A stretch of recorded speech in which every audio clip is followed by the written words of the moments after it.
Merhaba arkadaşlar, kanalımıza hoş geldiniz. Bugün sizler için Afra Saraçoğlu'ndan yepyeni haberler hazırladım.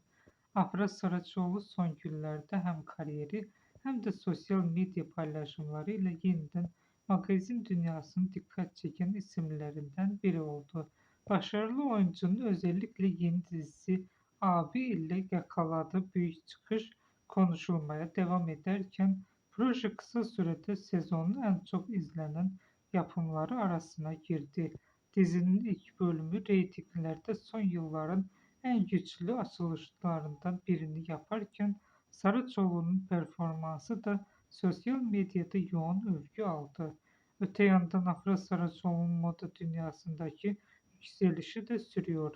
Ünlü oyuncunun lüks mücevher markası Bulgari'nin Türkiye yüzü olması uluslararası moda çevrelerinde büyük yankı uyandırdı. Özellikle Milano'daki özel etkinliklerdeki görüntüleri sosyal medyada milyonlarca etkileşim aldı. Son günlerde en çok konuşulan olaylardan biri ise Saraçoğlu'nun dünyaca ünlü şarkıcı Katy Perry yaptığı esprili yorum oldu. Perry'nin Bakü konser paylaşımına İstanbul'a geldi yoksa seni engelleyeceğim yazan oyuncunun mesajı kısa sürede viral hale geldi ve hayranları arasında büyük bir ilgi gördü. Magazin kulislerinde ayrıca oyuncunun yeni dijital platform projeleri için görüşmeler yaptı ve kariyerindeki uluslararası yapımlara daha fazla yönelmeyi planladığı konuşuluyor.